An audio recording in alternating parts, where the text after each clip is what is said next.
அஜித்துக்கு மக்கள் மத்தியில் நல்ல செல்வாக்கு இருக்குது.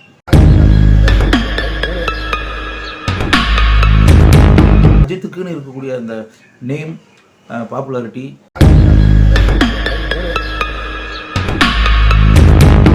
அஜித் வந்தாலே கைதட்டுகிறார்கள். இதையெல்லாம் தாண்டி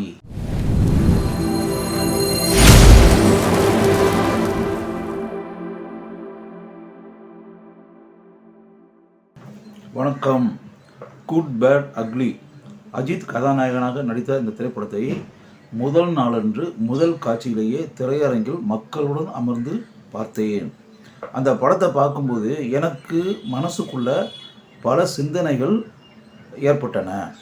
என்ன அப்படின்னா, மக்கள் எந்த அளவுக்கு அந்த படத்தை ரசிக்கிறார்கள் என்பதையும் நான் பார்த்தேன். அதே நேரத்தில் படம் முடிந்து வெளியே வரும்போது இந்த படத்தில் என்ன பெரிய கதை இருக்கிறது அப்படின்றத நான் யோசித்து பார்க்கும்போது படத்தில் பெருசாக கதை எதுவுமே கிடையாது.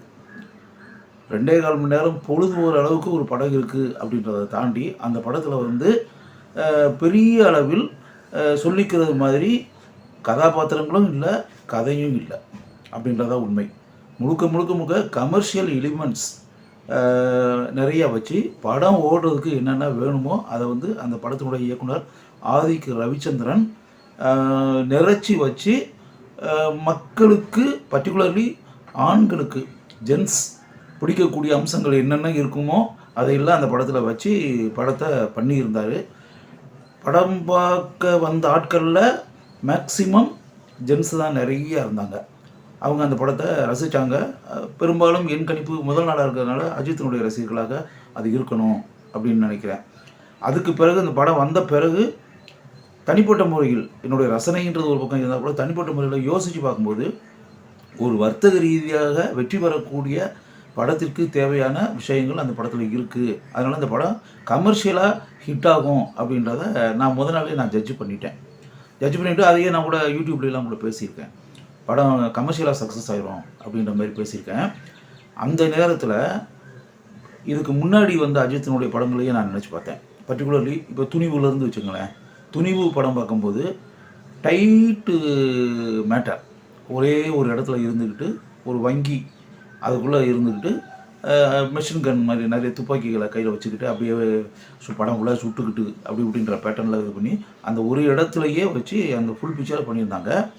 கிட்டத்தட்ட இந்த படம் எப்படி குட் பேட் அக்லி ஜென்ஸ் விரும்பி இந்த படத்தை உட்காந்து பார்த்து ரசித்து அப்படின்ற மாதிரி இருந்தாங்களோ, துணிவு படத்துலையும் கிட்டத்தட்ட அதே தான்.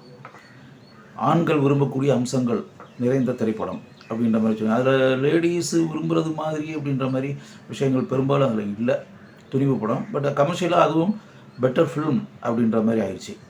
அதற்கு பிறகு வந்த விடாமுயற்சி அந்த படத்தை பார்க்கும்போது அதுலேயும் பார்த்திங்கன்னா ஒரு ஆக்ஷன் ஓரியன்ட் ஃபிலிம்ஸுக்கு என்னென்ன விஷயங்கள் வேணுமோ அதெல்லாம் அஜித் பண்ணியிருந்தார். அதுவும் கிட்டத்தட்ட மேக்சிமம் ஜென்ஸ் விரும்பக்கூடிய அம்சங்கள் நிறையா இருந்துச்சு. பட் படம் கொஞ்சம் ஸ்லோ ஃபேஸ் மூவி, மெதுவாக நகர்ந்து போகக்கூடிய ஃபில்மு அது. அதனால பரவாயில்லை அப்படின்ற மாதிரி அந்த படத்தை சொன்னாங்க. இந்த 3 படத்தையும் கம்பேர் பண்ணி அப்படின்னு பார்த்தா 3 படங்கள்லேயும் அஜித் அவருடைய வயசுக்கு ஏற்ற கதாபாத்திரத்தில் வர்றாரு அப்படின்றது ஒன்று. இதை தாண்டி 3 திரைப்படங்கள்லையுமே துப்பாக்கியை கையில் வைத்து கொண்டு எதிரிகளை சுடுவது, மெஷின் கன் வச்சுக்கிட்டு ஷூட் பண்ணுறது, டக்கு டக்கு டக்கு டக்கு டக்குன்னு படம் ஃபுல்லாகவே ஷூட் பண்ணிக்கிட்டே இருக்கிறது. இந்த 3 படத்துலையும் பிகினிங்லேருந்து கிளைமேக்ஸ் வர அஜித் அதை தான் பண்ணிக்கிட்டு இருக்காரு. அதுக்கு பிறகு பெண்களுடைய மனசை கவரணும் அப்படின்றக்காக இவங்க என்ன பண்ணிட்டாங்க, துணிவு படத்தில் ஒன்றும் பெருசாக இல்லை, இவருக்குன்னு ஃபேமிலி அந்த மாதிரி மேட்டர்கள்லாம் ஒன்று வச்சுக்கிட்டு அப்படின்ற மாதிரி இல்லை. அப்படிலாம் இல்லாத ஆள். அப்படியே இருந்தால் கூட அந்த குடும்ப வாழ்க்கை ஹாப்பியாக இல்லை. மனைவிக்கும் இவருக்கும் மிஸ் அண்டர்ஸ்டாண்டிங், ஏதாவது பிரச்சனை அப்படி இப்படின்ற மாதிரி ஒரு சிம்பத்தி கிரியேட் பண்ணுறது மாதிரி அப்படி ஒரு கேரக்டரை இவருடைய கேரக்டரை படிச்சுட்டாங்க. இப்போ உதாரணத்துக்கு விடாமுயற்சி படத்தில் அப்படி தானே வருது. இவருக்கும் ஒரு மனைவிக்கும் பிரச்சனை, திரிஷாவுக்கும் மிஸ் அண்டர்ஸ்டாண்டிங் அப்படின்ற மாதிரி வச்சு இவருக்கு பெண்கள் மத்தியில் ஒரு சிம்பத்தி கிரியேட் பண்ணுறது மாதிரி ஒரு இதை வச்சுக்கிட்டாங்க. அதே விஷயத்தை தான் இந்த படத்துலையும் பண்ணியிருக்காங்க. குட் பேட் அக்லிலையும் கூட அதே திரிஷா, இவருக்கும் திரிஷாவுக்கும் அப்படியே சில மிஸ் அண்டர்ஸ்டாண்டிங், சில பிரச்சனைகளை, கருத்து வேறுபாடு அப்படி இப்படின்ற அந்த விஷயத்தை வச்சுக்கிட்டு அதுக்கு மேலே ஊறுகாய் பேட்டர்னில் அதை தொட்டுக்கிட்டு அதை தாண்டி எதுவுமே போகாமல் படத்தை பண்ணி அப்படின்றதுக்கு இது வந்து இந்த 3 படமுமே அஜித்துக்கு ஓரளவுக்கு கை கொடுத்துருக்குன்றது உண்மை. பெட்டராக கை கொடுத்துருக்கு, அது எந்த விதமான சந்தேகமும் இல்லை. அஜித் வந்து அவருடைய அந்த பாடி லாங்குவேஜ், அவருடைய உடல் மொழி, அவருடைய வயசுக்கு ஏற்ற அவருடைய அந்த கதாபாத்திரம், அதற்கு பிறகு அவருக்குன்னு இருக்கக்கூடிய ஒரு தனித்துவ ஸ்டைல் அண்ட் மேனரிசம், அது எல்லாமே மக்களுக்கு பிடிக்குது. பொதுவாகவே ஆண்கள் பெண்கள் எல்லாருக்குமே பிடிக்குது. அதனால தான் கதை பரவாயில்லாமல் இருந்தால் கூட, இல்லாட்டி கதையே பெரிய அளவில் சொல்கிறது மாதிரி இல்லாமல் இருந்தால் கூட மக்கள் வந்து அஜித் நடிக்கக்கூடிய படத்தை வந்து பார்க்குறாங்க. அப்படின்னா அஜித் மேலே இருக்கக்கூடிய பிரியம் அப்படின்றதான் உண்மை. அப்போ இதை தாண்டி அஜித் இன்னும் கொஞ்சம் கதை விஷயத்தில் கவனத்தை செலுத்தி, இப்போ 50% இப்போ சொன்ன விஷயங்கள்லாம் ஓகே, கமர்ஷியல் எலிமெண்ட்ஸ்லாம் இருக்கிறதெல்லாம் ஓகே தான். இன்னும் 50% வந்து அஜித் வந்து தன்னுடைய படங்களில் ஸ்டோரி கொஞ்சம் டிஃப்ரெண்ட்டாக இருக்கிறது மாதிரி ட்ரை பண்ணும். படம் ஃபுல்லாகவே மிஷின் கன் வச்சு ஷூட் பண்ணிகிட்டே இருந்தால் போதுமா?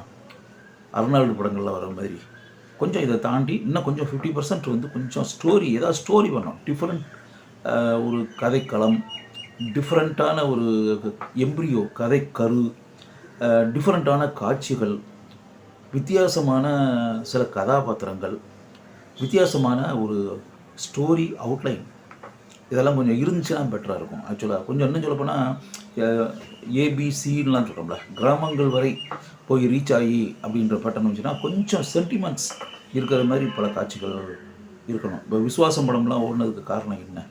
சென்டிமெண்ட். அந்த சென்டிமெண்ட் அப்படின்ற ஒரு விஷயம் இருந்துச்சுன்னா அது வந்து இன்னும் அடிஷ்னல் ப்ளஸ் பாயிண்ட் தானே. அதனால் எல்லா படத்துலையும் மிஷின்களை வச்சு ஷூட் பண்ணிக்கிட்டே அப்படின்னு இருக்கிறத விட இதை தாண்டி இது ஒரு பக்கம் இருக்கட்டும், மிஷின்களை வச்சு ஷூட் பண்ணட்டும் படம் ஃபுல்லாகவே, அது ஒரு 50% வச்சுக்கிட்டு இன்னொரு 50% வந்து கதை அப்படின்ற விஷயத்தில் கவனம் செலுத்தணும். 50% ஸ்டோரி, 50% கமர்ஷியல் எலிமெண்ட்ஸ் அப்படின்ற மாதிரி அஜித் வச்சுக்கிட்டாருன்னா ஃப்யூச்சரில் பெட்டராக இருக்கும். இல்லைன்னா எப்படின்னா மோனோடோனி அப்படின்றாங்களே, ஏற்கனவே பண்ணிக்கிட்டு இருக்க அதே மேட்டர்களை ரிப்பீட் பண்ணின்ற மாதிரி இருக்கும். அந்த ரெப்படீஷன் வேண்டாம். தொடர்ந்து எத்தனை படத்தில் ரிப்பீட் பண்ண முடியும்? அதனால் ஒரு ஒரு பாராட்டுன்ற மாதிரி கிடைக்காது. ஒரு படத்தை பார்த்தோன்னே ஒரு 100% திருப்தி அப்படின்ட்டுருக்குல, அந்த மாதிரி இருக்காது. கமர்ஷியலாக பரவாயில்ல, இப்போ ஓடிடுச்சுங்க, கலெக்ஷன் ஆகிடுச்சு அப்படின்ற மாதிரி அந்த மாதிரி வேணால் ஏதாவது சொல்லலாமே தவிர, ஒரு தலையில் வைத்து கொண்டாடி அப்படின்ற மாதிரியோ அருமையான படத்தில் நடிச்சிருக்காரு. அஜித் நடித்த படம் A1ங்க, அருமையான சப்ஜெக்டு, நல்ல டிஃப்ரெண்ட்டாக இருக்குது. உண்மையாகவே இந்த காட்சிகள்லாம் மனசுக்குள்ளே நின்றுட்டே இருக்குது அப்படின்ற பேட்டர்னில் சொல்கிற அளவுக்கு கதைகளில் அஜித் ஆக்ட் பண்ணோம்ல. அதனால் ஒரு குறிப்பிட்ட காலத்தை கடந்து அவருடைய கலைப்பயணம் போய் அப்படின்னு வரும்போது எப்படி இருந்தாலும் ஒரு அடிக்கடி ஒரு படம் வரப்போதில்லை, வருஷத்துக்கு ஒரு படம் வரப்போகுது. அந்த ஒரு படத்தை சிற்பி சிலையை செதுக்குவதைப் போல செதுக்கியே பண்ணலாமே. அதனால் கமர்ஷியலாக ஓடிச்சுன்னா ஓகே அப்படின்ற மாதிரி இருக்கிறத விட இன்னும் கொஞ்சம் மனசில் நிற்கிற மாதிரியான கதையும் இருந்தால் இன்னும் கொஞ்சம் பெட்டர் ஆகும். இன்னும் சொல்லப்போனால் ஆண்களை கவரக்கூடிய மிஷின் கன் வச்சு ஷூட் பண்ணின்ற அந்த விஷயத்தை தாண்டி பெண்களை கவரக்கூடிய சில விஷயங்கள் அதுவும் படத்தில் இருந்ததுன்னா பெட்டராக இருக்கும். ஆக்சுவலாக டோட்டலாக வந்து அப்படி இருந்ததுன்னா கொஞ்சம் அஜித்துக்குன்னு இருக்கக்கூடிய அந்த நேம், பாப்புலாரிட்டி, மக்களுடைய விருப்பம், இதையெல்லாம் தாண்டி அஜித் வந்து ஒரு நல்ல கதை உள்ள படத்திலும் நடிக்கிறார் அப்படின்ற மாதிரி ஒரு மனசுக்குள்ள ஒரு எண்ணம் உண்டாகும். அதனால் தனிப்பட்ட முறையில் இந்த படங்களை வரிசையாக பார்த்து கொண்டிருந்த எனக்கு என் மனசுக்குள்ளே பட்டது, அஜித்துக்கு மக்கள் மத்தியில் நல்ல செல்வாக்கு இருக்குது. அஜித் நடிக்கக்கூடிய காட்சிகளை மக்கள் விரும்பி ரசிக்கிறாங்க, பார்க்குறாங்க. அஜித் வந்தாலே கைதட்டுகிறார்கள். இதையெல்லாம் தாண்டி அவருடைய படங்களில் நல்ல கதையும் இருந்தால் அது அடிஷனல் ப்ளஸ் பாயிண்ட்டாக இருக்கும். அஜித் வந்து இதை மனதில் வைத்து கொண்டு செயல்பட்டால் அவருக்கு நல்லது, மக்களுக்கு அதன் மூலம் அஜித் நடிக்கக்கூடிய நல்ல கதை உள்ள படங்களை பார்க்கிறோம் அப்படின்ற மன திருப்தி இருக்குல்ல, அது உண்டாகும். அஜித் அப்படிப்பட்ட முயற்சிகளில் இனி ஈடுபட வேண்டும் என்பது என்னுடைய விருப்பம்.